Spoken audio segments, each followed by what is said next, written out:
Bonjour à tous. Terminons aujourd'hui la réflexion sur la réponse donnée par Paul à la question posée par les Corinthiens. Je suis un croyant qui auparavant était un païen, je suis marié avec un païen, que dois-je faire maintenant? Est-ce que je dois le répudier? Nous avons vu dans la première émission que Paul dit non, ne le répudie pas, s'il consent à habiter avec toi, eh bien, garde-le. Nous avons vu hier pour quelle raison Paul dit cela.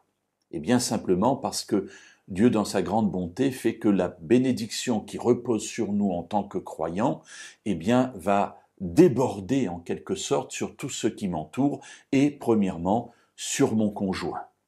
Et il dira, la preuve que tu es un objet de bénédiction sur ceux qui t'entourent, c'est que tes enfants, au lieu d'être impurs, ils sont saints. Alors vous me direz, oui, mais si le non-croyant veut partir, c'est exactement la réponse que Paul va donner aujourd'hui à cette question. Dans sa première lettre aux Corinthiens, au chapitre 7 et au verset 15 et 16, il dira « Si le non-croyant se sépare, qu'il se sépare.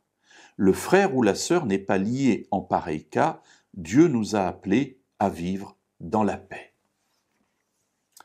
Intéressant, parce que Paul répond à tous les aspects posés par cette question.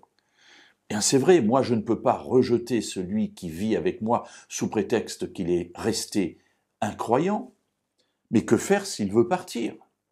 Est-ce qu'il faut que je le retienne, j'allais dire de force, parce que je veux l'amener à la conversion, parce que je veux qu'il soit sauvé, parce que je l'aime, parce qu'il est le père ou la mère de mes enfants? Je vais m'accrocher à lui. Il faut qu'il change de conduite. Et Paul dit, non, celui qui est maître de la situation, c'est le non-croyant et non le croyant. Si le non-croyant se sépare, qu'il se sépare. Le frère ou la sœur n'est pas lié en pareil cas, il en donne la raison. Dieu nous a appelés dans la paix, ou nous a appelés à vivre dans la paix, et nous ne sommes pas là pour déclencher une guerre entre deux personnes sous prétexte que je veux qu'ils se convertissent. Et d'ailleurs, mes amis, sommes-nous sûrs que la personne changera de conduite? Et c'est ce que Paul va dire dans le verset qui suit, dans le verset 16. Continuons la lecture.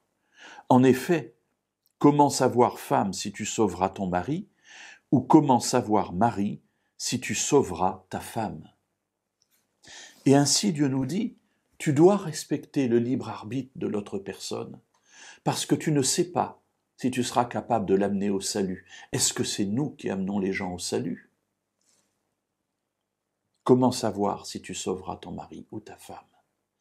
Alors, Dieu nous appelle dans la paix, il nous appelle à vivre en paix. Le non-croyant reste maître de la situation et je me dois de respecter son libre arbitre. Bien sûr, ça ne m'empêche pas d'essayer, de tenter les choses. Mais s'il est ferme dans sa conviction qu'il doit partir, Paul me dit clairement, bien sûr, ce sera sans doute avec souffrance, avec tristesse, mais tu dois le laisser partir parce que tu ne connais pas l'avenir.